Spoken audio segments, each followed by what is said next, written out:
Hi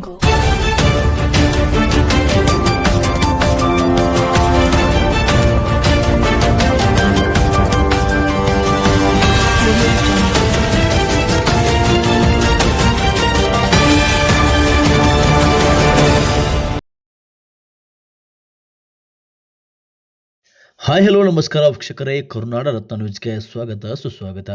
Bagalkot ಜಿಲ್ಲೆಯ ಜಮಖಂಡಿ ತಾಲೂಕಿನ ಹುಣ್ಣೂರು ಗ್ರಾಮದಲ್ಲಿ ಶ್ರೀ ಕ್ಷೇತ್ರ ಧರ್ಮಸ್ಥಳ ಗ್ರಾಮೀಣಾಭಿವೃದ್ಧಿ ಯೋಜನೆ, ಬಿಸಿ ಟ್ರಸ್ಟ್, ಜಮಖಂಡಿ ಪ್ರಗತಿ ಬಂಧು ಸ್ವಸಹಾಯ ಸಂಘಗಳ ಒಕ್ಕೂಟಗಳ ಹುಣ್ಣೂರು ಇವರ ಸಂಯುಕ್ತಾಶ್ರಯದಲ್ಲಿ ಪರಮಪೂಜ್ಯ ಶ್ರೀ ರಾಜಶ್ರೀ ಡಾಕ್ಟರ್ ವೀರೇಂದ್ರ ಹೆಗಡೆ ಹಾಗೂ ಮಾತುಶ್ರೀ ಡಾಕ್ಟರ್ ಹೇಮಾವತಿ ವಿ ಹೆಗಡೆ ಅವರ ಶುಭ ಆಶೀರ್ವಾದದೊಂದಿಗೆ ನಡೆಯುವ ಶ್ರೀ ಅಷ್ಟಲಕ್ಷ್ಮಿ ಪೂಜಾ ಹಾಗೂ ಧಾರ್ಮಿಕ ಕಾರ್ಯಕ್ರಮವನ್ನು ಶ್ರೀ ಮಲ್ಲಿಕಾರ್ಜುನ ಸಮುದಾಯ ಭವನ ಹುಣ್ಣೂರು ಗ್ರಾಮದಲ್ಲಿ ಹಮ್ಮಿಕೊಳ್ಳಲಾಯಿತು. ಕಾರ್ಯಕ್ರಮದ ದಿವ್ಯ ಸಾನ್ನಿಧ್ಯವನ್ನು ಪರಮಪೂಜ್ಯ ಶ್ರೀ ಆನಂದ ದೇವರು ಮಹಾಸ್ವಾಮಿಗಳು ಓಲೆಮಠ ಜಮಖಂಡಿಯವರು ವಹಿಸಿದರು. ಉದ್ಘಾಟನೆಯನ್ನು ಬಸವರಾಜ ರಾಮಪ್ಪ ಕಡಪಟ್ಟಿಯವರು ನೆರವೇರಿಸಿದರು. ಅಧ್ಯಕ್ಷತೆಯನ್ನು ಅಪ್ಪಣ್ಣ ರಾಮಪ್ಪ ಜನ್ವಾಡ್ರವರು ವಹಿಸಿದರು.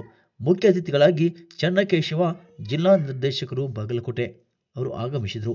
ನಿಂಗಪ್ಪ ಜಿ ಕ್ಷೇತ್ರ ಯೋಜನಾಧಿಕಾರಿಗಳು ಜಮಖಂಡಿ, ಶ್ರೀಮತಿ ರೇಖಾ ಎಲ್ ಮೇಲ್ಚಾರಕರು ಹುಣ್ಣೂರು ವಲಯ, ರೇಖಾ ಯಮನಪ್ಪ ಕಾಂಬ್ಳೆ, ಬಸವಂತಪ್ಪ ತಿಪ್ಪಣ್ಣಪ್ಪ ಹಣಗಂಡಿ, ಚೆನ್ನಪ್ಪ ಮಲ್ಲಪ್ಪ ಯಾದವಾಡ, ಪ್ರಕಾಶ್ ಚೆನ್ನಪ್ಪ ಹಳಿಮನಿ, ಇನ್ನೂ ಹಲವು ಗಣ್ಯರು ಕಾರ್ಯಕ್ರಮದಲ್ಲಿ ಉಪಸ್ಥಿತರಿದ್ದರು. ವರದಿ ರವಿ ದೊಡಮನಿ, ಕರುನಾಡ ರತ್ನ ನ್ಯೂಸ್, ಜಮಖಂಡಿ.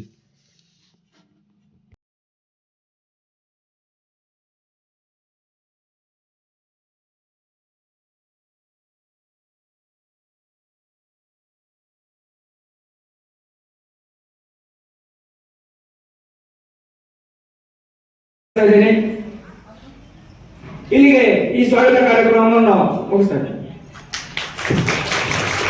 ಸ್ವಾಗತವನ್ನು ಮಾಡಿದಂತ ತಾಲೂಕಿನ ಕೃಷಿ ಅಧಿಕಾರಿಗಳಂತ ಚೆನ್ನೈಸರವರು ಪ್ರತಿಪ್ರಭಾ ಅಂತ ಸ್ವಾಗತವನ್ನು ಬಯಸುತ್ತಾ ಮುಂದಿನ ಕಾರ್ಯಕ್ರಮ ಉದ್ಘಾಟನೆಯ ವೇದಿಕೆ ಮೇಲೆ ನನ್ನ ಧರ್ಮ ಭಾರತ ಧರ್ಮ, ನನ್ನ ಕುಲ ಕನ್ನಡ ಕುಲ, ನನ್ನ ಯಾಗ ಸೇವಾ ಯಾಗ, ನನ್ನ ಪಕ್ಷ ಭಕ್ತಿ ಪಕ್ಷ, ನನ್ನ ಸೂತ್ರ ಸಮನ್ವಯ ಸೂತ್ರ, ನನ್ನ ಜೈಕಾರ ಮಾನವೀಯತೆ ಜೈಕಾರ, ನನ್ನ ಈಶ್ವರ ಶ್ರೀ ಗುರು ಬಸವೇಶ್ವರ.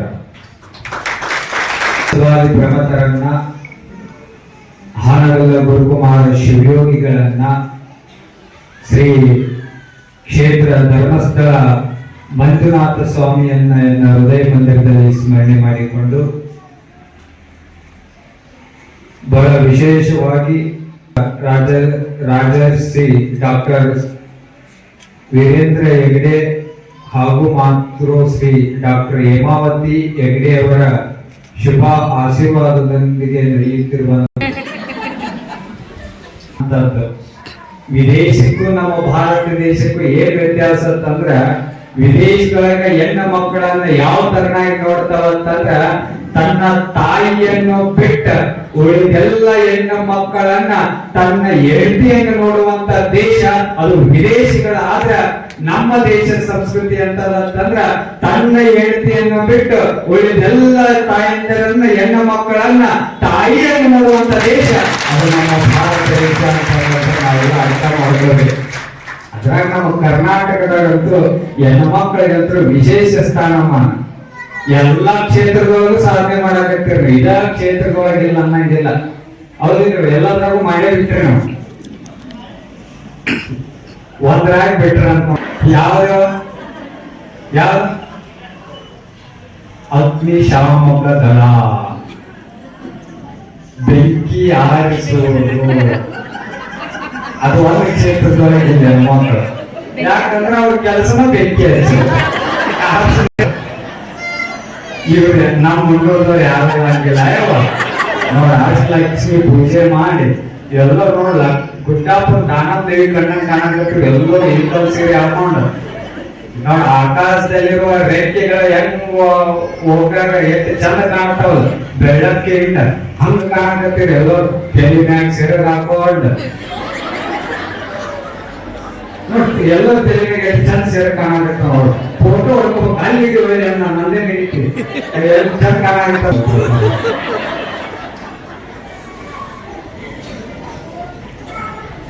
ಇತ್ತ ನೋಡ್ರಿ ನಮ್ಮ ಧರ್ಮಸ್ಥಳ ಸಂಘ ಏನ್ ಕಲಿಸ್ತದ ಅಂತಂದ್ರೆ ಎಲ್ಲ ಕಡೆ ಜನರನ್ನ ಜಾಗೃತ ಧರ್ಮ ಜಾಗೃತಿ ಯಾವ ತರನಾಗಿ ಮಾಡ್ತದ ಅಂತ ನಾವೆಲ್ಲ ಅರ್ಥ ಮಾಡ್ಕೋಬೇಕು.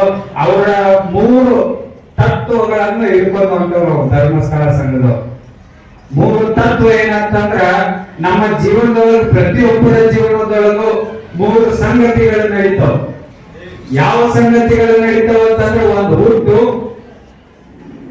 ಎರಡನೇದು ಸಾವು. ಹುಟ್ಟು ಸಾವು ಅದು ನಮ್ಮ ಕೈಯಾಗಿಲ್ಲ, ಅದು ಯಾರ ಕೈಯಾಗದ? ಮೇಲ್ಕುಂತ ಭಗವಂತನ ಕೈಯಾಗದ. ಇದ ಮನೆ ಒಳಗ ಹುಟ್ಟಬೇಕು, ಇದ ಜಾತಿ ಒಳಗ ಹುಟ್ಟಬೇಕು, ಇದ ಊರೊಳಗ ಹುಟ್ಟಬೇಕು, ಇದ ಧರ್ಮದೊಳಗ ಹುಟ್ಟಬೇಕು ಅನ್ನೋದ ಅದು ನಮ್ಮ ಕೈಯಾಗ. ಅಡ್ವಾನ್ಸ್ ಅಪ್ಲಿಕೇಶನ್ ಹಾಕೊಂಡು ಹುಟ್ಟಿದವ್ರು ಯಾರು? ಯಾರು ಇಲ್ಲ. ಅದು ಭಗವಂತ ಎಲ್ಲಿ ಹುಟ್ಟಿಸ್ಬೇಕನ್ನೋದ ಯಾರ ಕೈಯಾಗೈತೆ ಅಂದ್ರೆ ನಾವೆಲ್ಲರ ಹುಟ್ಟು ಅದು ಭಗವಂತನ ಕೈ ಒಳಗದ. ಸಾವು ನಮ್ಮ ಕೈ ಒಳಗಿಲ್ಲ, ಅದು ಭಗವಂತನ. ಇದ ಲಕ್ಕೋರದ ಸಾಯ್ಬೇಕು, ಇವ್ರು ಹಾರ್ಟ್ ಅಟ್ಯಾಕ್ ಆಗಿ ಸಾಯ್ಬೇಕು, ಇವ್ರು ಕ್ಯಾನ್ಸರ್ ಬಂದ ಸಾಯ್ಬೇಕು. ಎಷ್ಟು ಸಲ ಮಾಡಿದಾರ, ಆದ್ರೂ ಇಷ್ಟು ದೊಡ್ಡ ಕಾರ್ಯಕ್ರಮ ಮಾಡಿದ್ದು ಇರಸ. ಇದು ಬಾರಿ ಪೇಟೆಗಿರಿ ಮಲ್ಲಿಕಾರ್ಜುನ ಗುಡಿಯಲ್ಲಿ ಎಲ್ಲರಿಗೂ ಆಶೀರ್ವಾದ ಹೀಗೆ ಇರಲಿ ಅಂತ ಹೇಳುತ್ತಾ, ಮತ್ತು ನಮ್ಮಲ್ಲಿ ನಮ್ಮ ಸೊಸೈಟಿಯಾಗ ಎಷ್ಟೋ ಮಂದಿ ಲೋನ್ ತೆಗೆದಿರ್ತಾರ, ತೆಗೆದ್ರೆ ಇನ್ನೂ ಉತ್ತಾರ ಕೊಟ್ಟು ಇನ್ನೂ ಲೋನ್ ತುಂಬಿರುತ್ತೆ. ಆದ್ರೆ ಈ ಧರ್ಮ ಇದ್ರೊಳಗ ಯಾರು ಬೇಕಂದ್ರೆ ಹೆಣ್ಮಕ್ಳಿಗೆ ಇವತ್ತಲ್ಲ ನಾನು ಎಲ್ಲಿ ಬೇಕಾದ್ರೆ ನಾನು ಕೇಳಿದ್ದೀನಿ, ಯಾರೊಬ್ಬರು ತುಂಬಿಲ್ಲ. ನಮ್ಮ ಗಟ್ಟಬಾಕಿ ಇದೆ ಅಂತ ಹೇಳಿ ಯಾರ ಬ್ಯಾಂಕು ನನಗೆ ಬಂದಿಲ್ಲ. ಇಷ್ಟು ವರ್ಷ 15 ವರ್ಷ ನಾನು ಮಾತಾಡ್ತೀನಿ, ಇಲ್ಲೇ ಬಂದೇನೆ ನಾನು. ಅಂದ್ರೂ ಅದನ್ನು ಒಂದ್ ಸ್ವಲ್ಪ ನಾನು ಯಾರ ಬೈದ್ರು ನಮ್ಮ ಗಟ್ಟಬಾಕಿ ಐತೆ ಅನ್ನೋದ್ರ, ಆದ್ರೆ ಯಾರಿಗೂ ಗಟ್ಟಬಾಕಿ ಇಲ್ಲ. ಇವರೆಲ್ಲ ಹೆಣ್ಮಕ್ಳ ದಯೆಯಿಂದ ಧರ್ಮಸ್ಥಳ ಮತ್ತು ಅದರಿಂದ ಮ್ಯಾಲ ಅವರು ಇದಾಗ ಹೆಗಡೆ ಸಾಹೇಬ್ ಮತ್ತು ಇವರು ಧರ್ಮಸ್ಥಳ ಅಮ್ಮವರು ಇವರಿಂದ ನಮ್ಮ ಧರ್ಮಸ್ಥಳ ಸಂಘ ನಡೆದೈತಿ ಮತ್ತು ಹೀಗೆ ನಡೆಸ್ಕೊಂಡು ಹೋಗಿರುತ್ತೆ. ನಾನು ಯಾರು ಮಾತನಾಡ್ತೇನೆ. ಹೊನ್ನೂರು ವಲಯದಲ್ಲಿ ನಡೆದಂತಹ ಅಷ್ಟಲಕ್ಷ್ಮಿಯ ಪೂಜಾ ಕಾರ್ಯಕ್ರಮ ಬಹಳ ವಿಜೃಂಭಣೆಯಿಂದ ಹಾಗೂ ಬಹಳ ಅಚ್ಚುಕಟ್ಟಾಗಿ ನೆರವೇರಿದೆ. ಪ್ರಥಮ ಹಂತದ ಕಾರ್ಯಕ್ರಮದ ಬಳಿಕ ಈಗಾಗಲೇ ಧಾರ್ಮಿಕ ಸಭಾ ಕಾರ್ಯಕ್ರಮದಲ್ಲಿ ವೇದಿಕೆಯಲ್ಲಿರುವಂತಹ ಎಲ್ಲ ಅವರಿವರನ್ನದೇ ಎಲೆಕ್ಟ್ರಿಕಲ್ ವಿಭಾಗದಲ್ಲಿರುವೆಲ್ಲ ಇದೊಂದು ವಿಶೇಷವಾದ ಕಾರ್ಯಕ್ರಮ. ಜನರಲ್ಲಿ ಧಾರ್ಮಿಕ ಪ್ರಜ್ಞೆಗಳು ವ್ಯವಸ್ಥಿತವಾಗಿ ಮೂಡಬೇಕು, ಧಾರ್ಮಿಕ ಜಾಗೃತಿ ಆಗಬೇಕು ಎಂಬ ಆಶಯದಂತೆ ಇವತ್ತೊಂದು ವಲಯ ಮಟ್ಟದಲ್ಲಿ ಒಂದು ಕಾರ್ಯಕ್ರಮವನ್ನು ಹಮ್ಮಿಕೊಂಡಿದ್ದೇವೆ. ಯಾಕೆ ಈ ಧಾರ್ಮಿಕ ಜಾಗೃತಿ? ಧರ್ಮಸ್ಥಳ ಎಂಬುದೊಂದು ಧಾರ್ಮಿಕ ಕ್ಷೇತ್ರ. ನಮ್ಮ ದಕ್ಷಿಣ ಭಾರತದಲ್ಲೇ ಅತ್ಯಂತ ಹೆಸರಾಂತ ದೇವಸ್ಥಾನ ಧರ್ಮಸ್ಥಳ. ಈ ಧರ್ಮಸ್ಥಳದಲ್ಲಿ ಕೇವಲ ಧಾರ್ಮಿಕ ಆಚರಣೆಗಳಿಗೆ ಮಾತ್ರ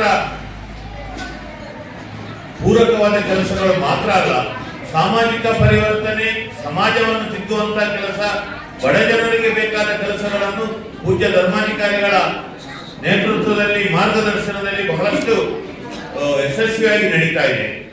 ಮುಖ್ಯವಾಗಿ ಧರ್ಮಸ್ಥಳದ ಮೂಲ ಕಾರ್ಯಕ್ರಮಗಳಾದ ಅನ್ನದಾನ, ಅಕ್ಷರದಾನ, ಅಭಯದಾನ, ಔಷಧ, ಈ ಚತುರ್ಧಾಮಗಳನ್ನು ಇಟ್ಟುಕೊಂಡು ಧರ್ಮಸ್ಥಳದ ಎಲ್ಲ ಚಟುವಟಿಕೆಗಳು ನಡೀತಾ ಇದೆ. ಇವತ್ತು ಶ್ರೀಕ್ಷೇತ್ರ ಧರ್ಮಸ್ಥಳದಿಂದ ಕೇವಲ ಧರ್ಮಸ್ಥಳ ಗ್ರಾಮಾಭಿವೃದ್ಧಿ ಯೋಜನೆ ಒಂದು ಟ್ರಸ್ಟ್ ಮೂಲಕ ಬೇಕಾದಷ್ಟು ಸೇವಾ ಚಟುವಟಿಕೆಗಳನ್ನು ಮಾಡ್ತಾರೆ.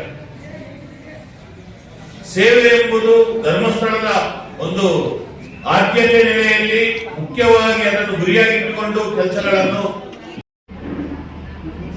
ಸಹೋದರರಿಗೆ ಈ ಕಾರ್ಯಕ್ರಮ ನಮ್ಮನ್ನ 3-4 ಸಲ ಆತ ನಮ್ಮ ಊರಲ್ಲಿ ಇಂಥ ಕಾರ್ಯಕ್ರಮ ಮಾಡಕತ್ತೆ. ಇದು ಅದರಲ್ಲಿ ದೊಡ್ಡ ಕಾರ್ಯಕ್ರಮ. ಈ ಧರ್ಮಸ್ಥಳ ಸಂಘದ ವತಿಯಿಂದ ನಮ್ಮ ಎಲ್ಲ ಮುನ್ನೂರು ಗ್ರಾಮದ ಎಲ್ಲ ಮಹಿಳಾ ಸ್ವಸಹಾಯ ಸಂಘಗಳನ್ನ ಆರ್ಥಿಕ ದೃಷ್ಟಿಯಿಂದ ಒಂದು ಸಬಲೀಕರಣಗೊಳಿಸ್ತಾ ಒಂದು ಮುಂದುವರಿಸುವಂತ ಬಂದಂತ ಈ ಕಾರ್ಯಕ್ರಮ. ಇದರಿಂದ ನಮ್ಮ ಮುನ್ನೂರು ಗ್ರಾಮದ ಆರ್ಥಿಕ ಪರಿಸ್ಥಿತಿ ಒಂದು ಕುಟುಂಬ ಒಂದು ರೀತಿ ಮುನ್ನಡೆಯುವಂತ ಕಾರ್ಯಕ್ರಮ ಮಾಡಿಕೊಂಡ ಮುನ್ನೂರು ಗ್ರಾಮದವು ಎಲ್ಲ ಕುಟುಂಬಗಳು ಆರ್ಥಿಕ ದೃಷ್ಟಿಯಿಂದ ಉತ್ತಮಗೊಳ್ತಾ ಇವೆ. ಇದೇ ಪ್ರಕಾರ ನಮ್ಮ ಸರ್ಕಾರದ ವತಿಯಿಂದನೂ NRLM ಇದರಿಂದ ಅಲ್ಲಿ ಸ್ವಸಹಾಯ ಸಂಘಗಳನ್ನು ನಿರ್ಮಾಣ ಮಾಡಿ ಅವರು ಇವರು ಎರಡೂ ಕೂಡಿ ನಮ್ಮ ಮುನ್ನೂರು ಗ್ರಾಮದಲ್ಲಿ ಎಲ್ಲ ವೈಯಕ್ತಿಕ ಅವರ ಕುಟುಂಬದ ಒಂದು ದುಡಿಮೆಯನ್ನು ಹೆಚ್ಚಿಸಿಕೊಂಡು ಉಳಿತಾಯ ಹಣದಲ್ಲಿ ಒಂದು ಗ್ರಾಮದ ಒಂದು ಆರ್ಥಿಕ ದೃಷ್ಟಿಯಿಂದ ಒಂದು ಮುನ್ನಡೆಗೊಳಿಸ್ತಾ ಇದ್ದಾರೆ. ಅವರೆಲ್ಲರಿಗೂ ಈ ಧರ್ಮಸ್ಥಳ ಸಂಘದವರಿಗೂ ಎಲ್ಲ ನಮಸ್ಕರಿಸುತ್ತಾ ನಾನು ಮಾತನ್ನು ಮುಗಿಸ್ತೀನಿ. ಹಾಗೆ ಸ್ಥಳೀಯ ಮಲ್ಲಿಕಾರ್ಜುನ ದೇವರ ಪಾದಗಳಿಗೆ ಮತ್ತು 313 ಸ್ವಸಹಾಯ ಸಂಘಗಳ ಒಕ್ಕೂಟದ ಪದಾಧಿಕಾರಿಗಳ ಮತ್ತು ಸರ್ವ ಸದಸ್ಯರ ಸಮ್ಮುಖದಲ್ಲಿ ಒಂದು ವಿಶೇಷ ಧಾರ್ಮಿಕ ಪೂಜಾ ಕಾರ್ಯಕ್ರಮ ನಾವು ಹಮ್ಮಿಕೊಂಡಿದ್ದೇವೆ. ಈಗಾಗಲೇ ಈ ಕಾರ್ಯಕ್ರಮಕ್ಕೆ ವೇದಿಕೆ ಮೇಲೆ ಇರ್ತಕ್ಕಂಥ ಎಲ್ಲ ಗಣ್ಯಮಾನ್ಯರು ಮತ್ತೆ ನಮ್ಮ ಹಿರಿಯ ಅಧಿಕಾರಿಗಳು ಆಗಮಿಸಿ ತಮ್ಮೆಲ್ಲರಿಗೂ ಸೂಕ್ತವಾದಂತಹ ಮಾಹಿತಿ ಮಾರ್ಗದರ್ಶನ ನೀಡಿದ್ದಾರೆ. ಅವರನ್ನ ನಾನು ಮೊದಲಿಗೆ ಗೌರವಪೂರ್ವಕವಾಗಿ ಗುರುತಿಸಿಕೊಳ್ತಾ, ಹಾಗೆ ಇವತ್ತು ಸಂಸ್ಥೆಯ ಅನೇಕ ವಿಚಾರಗಳ ಬಗ್ಗೆ ಮಾನ್ಯ ಗೌರವಾನ್ವಿತ ಜಿಲ್ಲಾ ನಿರ್ದೇಶಕ ತಮ್ಮೆಲ್ಲರಿಗೂ ಕೂಡ ಮನದಟ್ಟ ಆಗುವಂತ ರೀತಿಯಲ್ಲಿ ಮಾಹಿತಿ ಮಾರ್ಗದರ್ಶನ ನೀಡಿದ್ದಾರೆ. ಇವತ್ತು ತಾಲೂಕಿನಲ್ಲಿ ವಿಶೇಷ ಸಾಧನೆಗಳು ಆಗಬೇಕು ಅಂತಾದ್ರೆ ಖಂಡಿತವಾಗಿ ಮಾನ್ಯ ಜಿಲ್ಲಾ ನಿರ್ದೇಶಕರ ಮಾರ್ಗದರ್ಶನ ನಿರಂತರ ಮಾರ್ಗದರ್ಶನದಿಂದ ನಾವೆಲ್ಲ ಕೆಲಸ ಕಾರ್ಯಗಳನ್ನು ಮಾಡಲಿಕ್ಕೆ ಸಾಧ್ಯತೆ ಆಗ್ತದೆ. ಆದ್ರೆ ಇವತ್ತು ಈ ಕಾರ್ಯಕ್ರಮ ಇಷ್ಟು ಅಚ್ಚುಕಟ್ಟಾಗಿ ನಡೆಯಲಿಕ್ಕೆ ಕಾರಣ ಏನಂತ ಕೇಳಿದ್ರೆ ನೀವೆಲ್ಲ ಒಂದು ಕೈ ಜೋಡಿಸಿದ್ದರಿಂದ. ಯಾಕಂತಂದ್ರೆ ಇಷ್ಟು ಅಚ್ಚುಕಟ್ಟಾಗಿ ಈ ಒಂದು ಪೂಜಾ ಕಾರ್ಯಕ್ರಮ ನಡೀತಾ ಇದೆ ಅಂತ ಹೇಳಿದ್ರೆ ಕಳೆದ 15 ದಿನದಿಂದ ನಾವೆಲ್ಲ ಪದಾಧಿಕಾರಿಗಳು ನಮ್ಮ ಹುಣ್ಣೂರು ಕಚೇರಿಯಲ್ಲಿ ತಾವೆಲ್ಲ ಒಂದು ಕಾರ್ಯಕ್ರಮ ಮಾಡುವಾಗ ಸರ್ ಇದು ನಿಮ್ಮ ಕಾರ್ಯಕ್ರಮ ಅಲ್ಲ, ಇದು ನಮ್ಮ ಮನೆಯ ಕಾರ್ಯಕ್ರಮ, ಅದಕ್ಕೆ ಏನ್ ವ್ಯವಸ್ಥೆ ಬೇಕು ನಾವು ಮಾಡ್ತೇವೆ ಅಂತೇಳಿ ಅದಕ್ಕೆ ಅನ್ನ ಪ್ರಸಾದ ವ್ಯವಸ್ಥೆ ಇರ್ಬೋದು, ಕೆಲವೊಂದಿಷ್ಟು ಹೂವಿನ ವ್ಯವಸ್ಥೆಗಳಿರ್ಬೋದು, ಕೆಲವೊಂದಿಷ್ಟು ಎಣ್ಣೆ ವ್ಯವಸ್ಥೆ ಯಾವುದೋ ಒಳ್ಳೆ ಎಣ್ಣೆ ಅಡಿಗೆ